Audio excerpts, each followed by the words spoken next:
بەناوی خوای بەخشندەی میهرەبان بینەران و بیسەرانی خۆشەویستی کەناڵی ئاسمانی پەیام لە هەرکوێگەن جوانترین سڵاو و خۆشەویستیتان لێبێ. خۆشحاڵ و ئاسوودەم لە ئەڵقەیەکی نوێی بەرنامەی باس و خواست بە دیداری ئێوەی عەزیز و خۆشەویست شاد دەبمەوە و ئەڵقەیەکی نوێی بەرنامەکەتان پێشکەش دەکەم. لە باسخواسی ئەمڕۆماندا باز لە 11 ساڵ خەبات و خزمەتی ڕێکخراوی سۆمای چاوانەکەین. 11 ساڵ بەر لە ئێستا و لە ڕۆژی 27 دوانزەی 2007 ڕێکخراوی سۆمای چاوان وەکو یەکێک لە ڕێکخراوە ئەکتیڤ و کارەکانی نێو کۆمەڵگەی کوردی بۆ بواری خزمەتی بێباوکان و هەتیوان و منداڵانی بێنازی ئەم وڵاتە هاتەکایەوە و لەو چاوە تا ئێستا یەکێکە لە ڕێکخراوە هەرە دیار و خزمەتکارەکانی کۆمەڵگەی کوردی. ئەم ڕێکخراوە هاوشانی ڕێکخراوە خێرخوازیەکانی تری کۆمەڵگەی کوردی توانیوەتی جێپەنجە و جێدەستی خۆی لە بواری خزمەتکاری و خێرخوازیدا وەکوڵێ بنەخشێنێ و جێپەنجەی خۆی دیاری بکە. ئێمە لە بەرنامەی باسخواسی ئەمڕۆماندا بە ئامادەبوونی بەرپرسی ڕێکخراوەکە باز لە کار و چالاکیەکانی 11 ساڵی ڕابردووی ڕێکخراوی سۆمای چاوانەکەین و دەپرسین و هەوڵ دەدەین بزانین کە ڕێکخراوی سۆمای چاوان چه شتێکی کردووە چه خزمەتێکی کردووە ئەو بوارانە کامانن کە توانیوێتی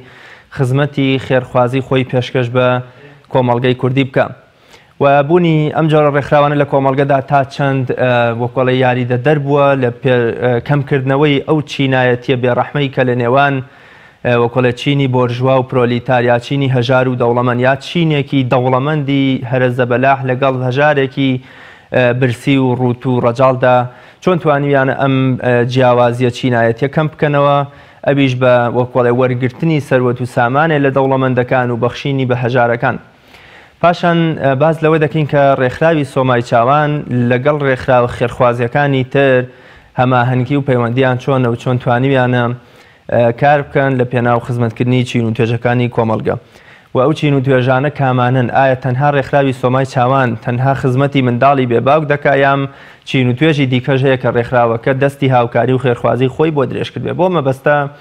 میوانداری زۆر بەڕێز سروە حەسەن بەرپرسی ڕێکخراوی سۆمای چاوانم کردو و پێکەوە باز لە کار و چالاکیەکانی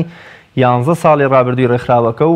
و کار و چالاکیەکانی داهاتووشیان دەکەین و بزانین بەرنامە و پلانی داهاتوویان چی دەبێت. سروە خانم زۆر بەخێر بێ و سپاس بۆ ئامادەبوونیت.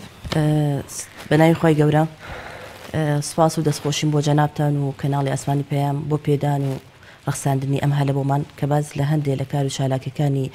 سۆمای چاوانی سەر بە ڕێکخراوی خوشکانی ئیسلامی بکەین. دەستان خۆش بێ و زۆر سپاسانەکەم. زۆر باشە جەنابەت ئاماژەت بەوە کرد کە ڕێکخراوی سۆمای چاوان سەر بە ڕێکخراوی خوشکانی ئیسلامی کوردستانە. پێم خۆشە بزانم ڕێکخراوی خوشکانی ئیسلامی کوردستان چۆن بیری لەوە کردوتەوە کە ڕێکخراوێ دابمەزێن لە پەنای خزمەتکردنی خۆی بە چینی ئافرەتان و نەهێشتنی کێشە و گیر و گرفتەکانی ئافرەت لە کۆمەڵگەی کوردیدا تا چەند وەکۆڵی هەوڵیشی داوە پەنایەکیش بێ بۆ بێنەوایان بۆ منداڵە بێ کەسەکان بۆ ئەو کەسانی کە بێناز و هەژار و فەقیرن. پێم خۆشە باز لەوە بکەم مێژووی دامەزراندنی ئەم بەشەی خۆمان کە لە ناو لقی سلێمانیەوە دەستی پێکرد لە بەشی مناڵانەوە دەستی پێکرد خوشکێکمان کە ئێستا دادەبەیانمان دوونە ناسانە هەڵ ئەسێ بەو کارە ئێستش بەرپرسی سۆمای چاوانە لە لقی سلێمانیمانە خۆی گەور پاداشتی خێری باتەوە. هەستا بیرۆکەی ئەوەی بۆ دلا دروست بوو ئەو کاتە ناوچە هەبوو لە ناوچەیە بەرپرسی بەشی مناڵان بوو کە بیری لەوە ئەکردەوە بۆ خۆی کە ئەچێ جلوبەرگ بۆ مناڵەکانی ئەکرە چەند دڵخۆشە بن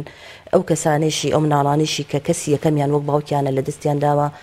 بەڕاستی ئەوەی لەلا گەڵاڵە بوو کە شتێک بک بۆ ئەو منداڵانە.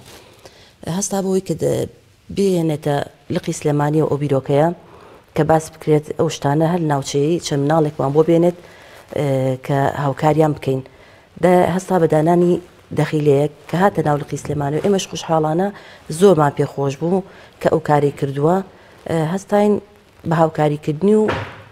دەستگیرۆیکردنی. سواز بۆ خۆی گەورە لە 27 دوانزە کە ئەم بیرۆکەیە تەواو سابت بوو ناوەکەی سابت بوو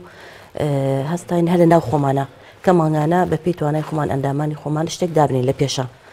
لە دوای ئەوە سواز بۆ خۆی گەورە لە مانگی 6 2008 توانیمان کە 60 مناڵ خەڵات بکرێن ئاهەنگێکی خنجیلانمان بۆ سازکردن لە هۆڵی هونەرە جوانەکان هەر مناڵی بە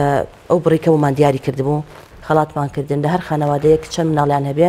لە مناڵە وردەکانەوە دەستمان پێکردن خانەوادەی وا بوو سێ مناڵ ئەیگرتەوە خانەوادەی وا هەبوو یەک مناڵ ئەیگرتەوە ئیتر زۆر دڵیان خۆش بوو سواز بخوای گەورە ئێمەش پێمان خۆش بوو کە بەو ئیشە خێرا هەستین سەرکەوتوو بووین هەتا ئێستێش دەخوای گەورە بەزابێ و ماڵی خێرخوازانیش ئاوادان بێت ئەو بیرۆکەی سۆمای چاوان و دامەزراندنەکەی بوو ناوەکەی لە چێوە هاتووە سۆمای چاوان مەبەستان چیە و بۆچی ئەم ناوەتان بۆ دیاری کرد وڵاهی ئەوە کەسانە کەسێکی نازدارن کەسێکن کە کەسی یەکەمیان باسم کرد لە دەستداوە ئیتر سۆمای چاوانی ژۆک و کەسێکی ئازیز و ئێمە ئەچی سەرپەرشتیان ئەکەین لەوێ پێمان خۆش بوو ناوێکی جوانیان بنین سۆمای چاوانمان بەکۆی دەنگ پەسەند کرد چەند ناوی کێشە بوو هەڵبەتە بە سۆمای چاوان پێ پەسەند بوو کە وەکو چاومان بیان پارێزین چاومان لیان بێت ئەلو ڕۆدامان ئامانجی ڕێکخراوەکە چییە؟ باسمان لە بیرۆکەکە کرد کە ئەمە بیرۆکەکەی بۆ ئامانجی سەرەکی و بنچینەیی ڕێکخراوی سۆمای چاوان چی بوو لە پێناو چه ئامانجێکدا هاتە دامەزراندن؟ هەر لەو ڕۆی کە باسم کرد ئەو خوشکەمان پێی خۆش بوو کە دەستگیرۆی ئەو مناڵانە بکات و جلوبەرگیان بۆ بکرێت هەر لەوەوە وتمان با ئەو مناڵانە وەک کەس یەکەمیان لە دەست داوە ئێمە هەر نەبێت ئەگەر بە شتێکی کەمیش بێ هاوکاریان بکەین هەر نەبێت لە ڕووی پەروەردەیەوە بیان هێنە لای خۆمان پەروەردە بکرێن بە باشترین شێوە تێکەڵ بە خەڵک بکرێن ئامانجەکان ئەوەیە کە ئێمە وەکو ئەوەی لە ئاستی پەروەردەیان بەرزکەینەوە ئاستی وشاریان بەسکردنەوە ئاستی وشاری کۆمەڵایەتیان زیادکەین ئەمانجی ئەومان هەر ئەوە بوو زۆر باشە ئەمە وەکۆڵێ کاری ئێوە تەنها بریتە لە یارمەتیدانێکی مادی و ڕەمزی یان بوومنە لە پەنا یارمەتیدانەکەشدا ویستوتانە ئاستی ڕۆشنبیری و پەروەردەی ئەو منداڵانە بەرزکەنەوە ئایا ئێوە لە بواری پەروەردەشدا توانیوتانە هاوشانی بوارە مادی و خزمەتگوزاری مادیەکە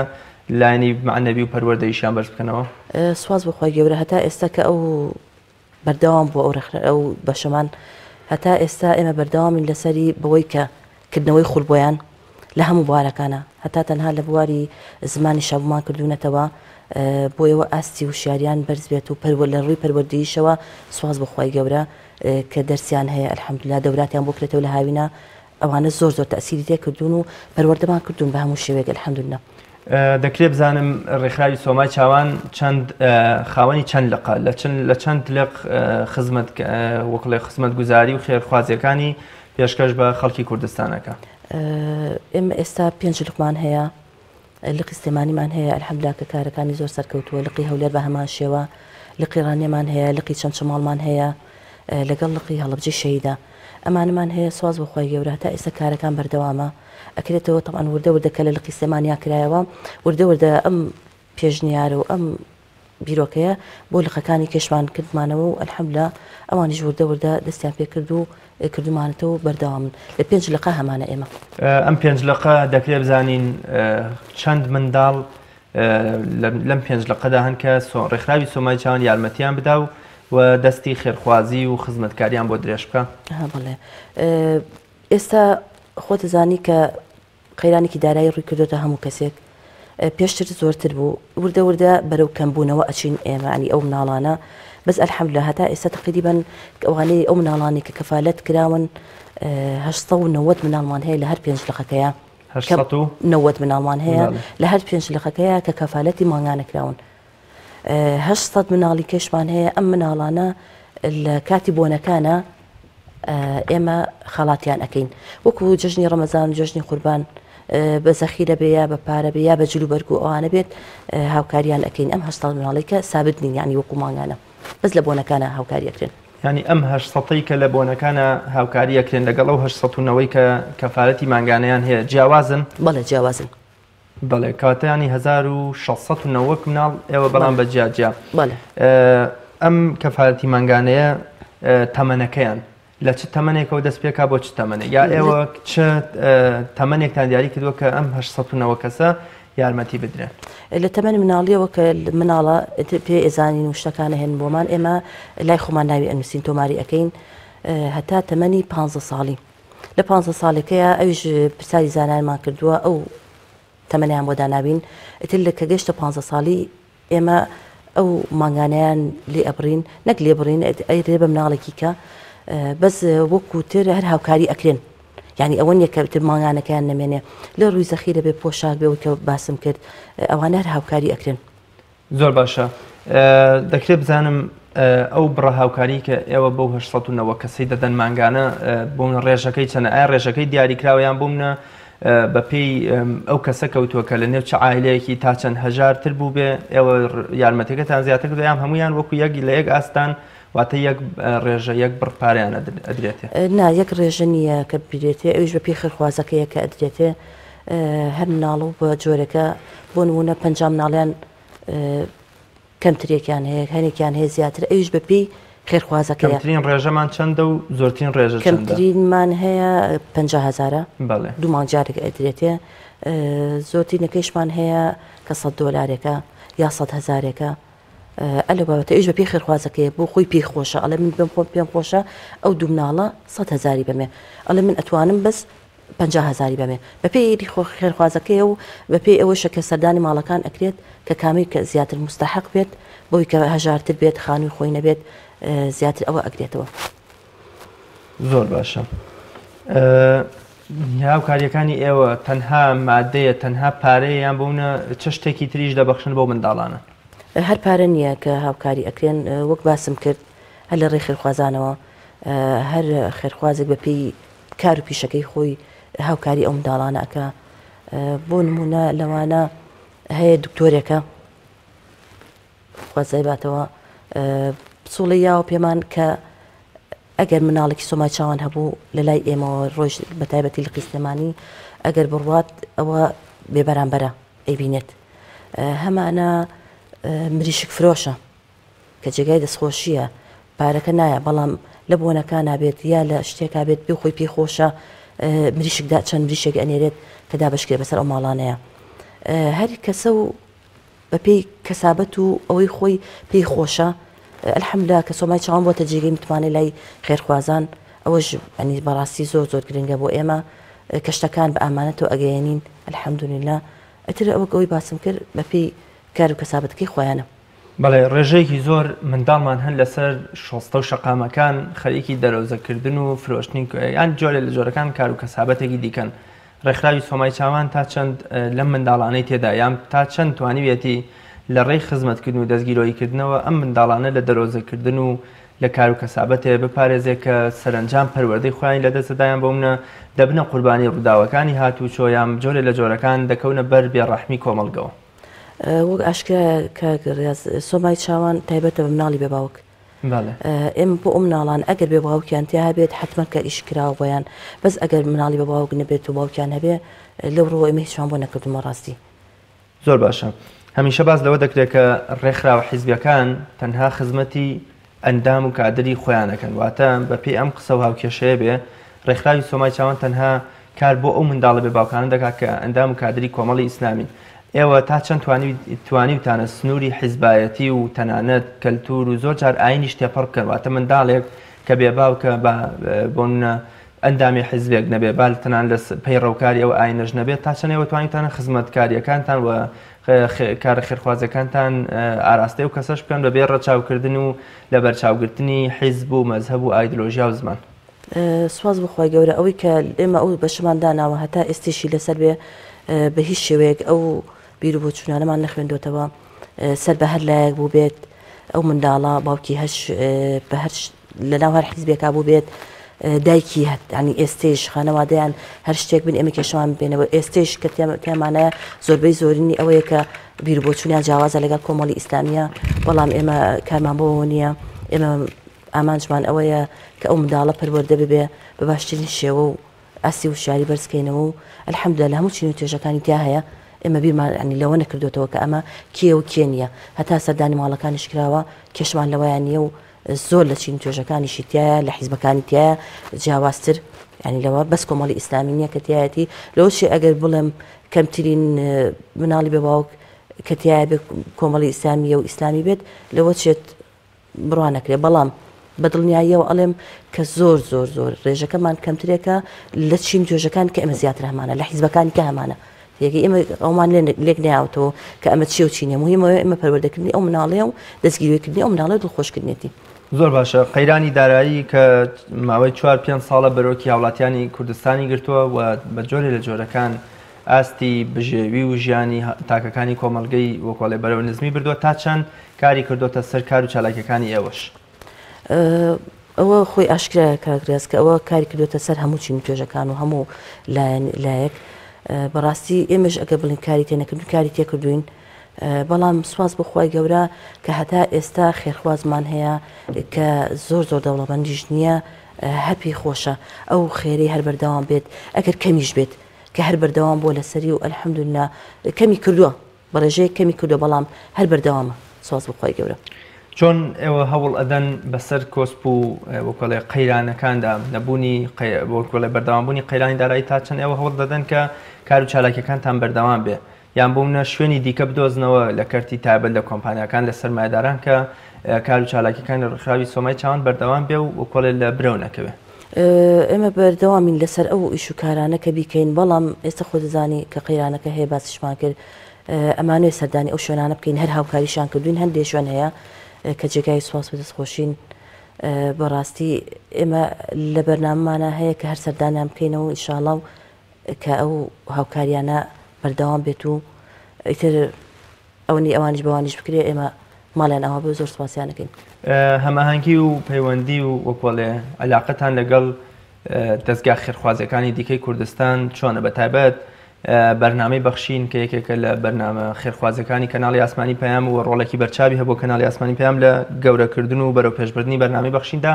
تا چەند ئێوە توانیوتانە پێکەوە هەماهەنگ بن یان بۆونە پەیوەندێکی واتان هەبێت کە پێکەوە بتوان خزمەتی ئەو منداڵە بێ باوکانە بکرێت. سپاس و دەستخۆشی و ڕێزم هەیە بۆ بەرنامەی بەخشین بەڕاستی لەگەڵ ئەوانە هاوکاریمان عنیە زۆر هاوکارمانن دەستگیریان کردوین لە هەموو بۆنەکانە لە غەیری بۆنەکانیش ئەگە شتێک هەبوو بێت هەر پێیان داوین زۆر سوپاسیان ئەەکەین و دەستیان خۆش بێ و ماڵی خێرخوازانیش ئاوادان بێ بەڕاستی وەکو دەستگای بەخشین هەر هاوکارمان بوون هاوکاریش هەیە لە بینمانە کە ئەوان یارمەتیمان ئێن دەستیان خۆش بێ وەکو ئەوەی کە ڕێکخراوەکانی کەش زۆر بۆ شکڵی نەچکە هەر ڕێکخراوەی کار و مەشغەڵەتی خۆی هەیە ناتوانێت بۆ شکڵ کە هاوکاری ئێمە بێت. زۆر باشە جناب داماشت بەوە کرد کە دکتۆری وا هەیە پسوڵەی براو بە ئێوە کە هەر منداڵێ نەخۆش بێ بەبێ بەرامبەر بچێتە لای ئەو دکتۆرە و چارەسە وەربگرێ. دەستگای خێرخوازی بەخشین خاوەنی چەند پرۆژەیەکی خێرخوازی لە بواری تەندروستی و نەخۆشخانەی بەخشین ئێستا بۆ کۆڵێک کاریگەریەکی بەرچاوی لە کۆمەڵگەی کوردیداهەیە تا چەند ئێوە دەتوانیتان ئەو هەماهەنگە دروست بکەن کە ئەو منداڵە بێ باوکانەی کە سەر بە ڕێکخراوی سۆمای چاوانن لە بنکە و شوێنەکانی نەخۆشخانەی بەخشین چارەسەر وەرگرن بەبێ بەرامبەر. ئەوەی ڕاستی بێ ئەم ئەو دکتۆرە بەڕێزا بۆ خۆی عیادەی خۆی هەیە ڕاستە لە بەخشینیش کارەکە بەڵام عیادەی خۆیشی هەیە ئەو دکتۆرە هاوکاری کردوین وەک خستخانەی بەخشینیش ئەوەی من بزانم وتوانە هاوکاریتان ئەەکەین بەس ئەوە لە قیسلێمانی زیاتر هەڵسێ بۆ کارانە سواز دەستخۆشیان یەکەین لە بەرنامەی لە خستخانی بەخشینیش بەڕاستی ئەوانی ژەر هاوکاران بوون. زۆر باشە پێم خۆشە پانۆرامەیەکی گشتی وەربگرین لە 11 ساڵی تەمەنی ڕێکخراوی سۆمای چاوان لەم 11 ساڵا زیاترەوە چیتان کردووە و کامانە بوون ئەو کار و چالاکی بەردەوامەی کە ئێوە لە ماوەی ئەم 11 ساڵدا بۆ منداڵانتان کردووە و ئایا با پرسیارێکی تریش بکەم منداڵتان هەیە بە درێژایی ئەم 11 مانگە ڕێکخراوی سۆمای چاوان بەردەوام چاوی لەسەر بوو بێەوە دەستی هاوکاری بەدۆشکە و جەنابەت فەرمووت کە لە تەمەنی یەک ڕۆژەوە تا 15 ساڵی ڕێکخراوی سۆمای چاوان بۆ کۆڵێ سەرپەرشتی ئەو منداڵانە ئەەکەن. بەڵێ ئەوە هەمانەکە ڕاست کە منداڵمان هەیە هەلێک خانەوادەیە لە تەمەنی مناڵیەوە هەتا گەشتۆتە 15 دوای ئەوە کە بتومانە ئەمە لە تەمەنەیە لای ئەبین و توێتی ئێ بۆ مناڵی کیان ناوە پێیان توێتی آخر ئەوە لە مناڵیەوە ئەوتان بۆ نووسین ئێستا ئەمەشمان هەیە ئەم مناڵە یعنی ئەوە هەیە کە لە تەمەنێکی مناڵیەوە هەتا 15 ساڵی بەردەوام بۆ لەگەڵمانە و ئێستش خوشک و برایکەی هەیە کە هەر بەردەوامە لەگەڵمانە. زۆر باشە پێم خۆش بوو باسی 11 ساڵی ڕابردووی کار چالاکیەکانتان بکەن. بەڵێ سواز بخۆی گەورە لەم ماوەی ئەمە 11 ساڵەیە ئەوەی کە بەردەوام بوو بێت ئێمە کار و چالاکی ئێمە بوو بێت ئەوە هیچ ماگانەکەەوە هەر کار و چالاکیە کە خەڵاتمان کردوون دوای ئەوە کردنەوەی خولە بۆیان لە هەموو هاوینەکە هەیەە گرتنی کۆڕوسی منارە بەڕاستی بۆیان لە ئەسی پەروەردەیە کە پەروەردە بکرێن ئەمانە هەر بەردەوام من سەرڕای ئەوەش بۆ دایکانیان هەر عینەن بەردەوامە بۆ هەمان شێوە کە ئێمە خولیان بۆ ئەەکەینەوە لە هەموو جۆرەکان ئەوەی کە پێیان خۆش بێ و ئەلحەمدولillah پێشیان خۆشە و کار و چالێکیەکان ببەردەوام ئەمانەمان هەر هەبووە. پرۆژە و بەرنامەتان چییە بۆ داهاتوو بە تایبەت کە وێست لە 11 ساڵیاتی ڕێکخراوەکەدا؟ پرۆژەمان هەر ئەوەیە کە لەسەر ئەو شکڵی کە ڕۆشتوین پێشتر پلانمان هەبووە کە ئەو منداڵانە چۆن پەروەردەکەین، چۆن لەگەڵیان نابین، چۆن هاوکاریان بین. پرۆژە و کارمان هەر ئەوە ئەبێ ئینشاڵڵا بەردەوامیشە بین لەسەری. ینی مەبستمێت تازەکەری و گۆڕانکاری یان پرۆژەی بەرچاوتر و زۆرتر وەکڵێ ڕناگەێن پێمان هەیە، بەڵام ئێستا لەم کاتیا ڕای ناگەیانین، ینی ئابە شکڵە ببوونی وەزعەکە و خۆتزانی وەزع چۆنە ئەڵینەوەکانەکرێت ئەینا بەڵێ پرۆژەمان هەیە و هەوڵیش ئەین بیکەین ئینشاڵڵا ئەگەر بمان چۆ سەر. ئەگەر خێرخوازێک بنەماڵەیەک کەسێک تاکێکی کۆمەڵگە بێوێ لە ڕێ ڕێکخراوەکە ئێوە خزمەتکاری یامەونە کەفارەت و سەرپەرشتی منداڵێکی بەباو بکە چۆن ئەتوانێت پەیوەندیتان پێوە بکە یان بۆ منە چۆنی دەتوانێت ئەویش خزمەتێکی بەرچاوی مناڵانی بێباو بکە؟ هەر لە ڕێی خۆمانەوەی ئەمە ژمارە تەلەفۆنمان هەیە، سۆمای چاوانیش ناسراوە بەڕاستی لە ڕێی هەر کەسێکە پرسیار بکەیت ئەلحەمدولillah ئەڵێ فڵانەکە سوفیسارەکە زیاد ژمارە تەلەفۆنمان ئەیات ینی یان پەیوەندیمان پێوە ئەکەن و یان بۆ لقی سلێمانی یا پەیوەندی بە خۆمەوە ئەکەن یا لقەکانی کەمانە بە هەمان شێوە پەیوەندیان پێوە ئەکرێت و لەوڕۆوە پێیان خۆش ئەڵێ ئەمانوێ هاوکاریکەین یا سەردانکەین. ئێمە فۆرممان هەیە پڕی ئەەکەینەوە پێی خۆش بێ فۆرمەکە ئێنە دەستی و ژمارە تەلەفۆنی لەسەرە و ئەتوانێت خۆشی بچێتە ماڵیان سەردانیان کات و هاوکاریان بکات. داواکاریتان لە خێرخوازان و لە خەڵکی کوردستان چییە؟ داواکاریمان ئەوەیە کە بەردەوام بن لەسەر ئەم خێرە. پێغەمبەر صلی الله علیه و سلم فەرمێ قەت ماڵ ببەخشین کەم ناکات هەتا ئێستاش ئەلحەمدولillah کە هەندێک خێرخوازەیە لەسەر ئەو حەدیثی پێغەمبەر صلی الله علیه و سلم هەر بەردەوامە کە هاوکارمان بن بۆ ئەو منداڵانەیە. بەڕاستی ئێمە پێمان خۆشە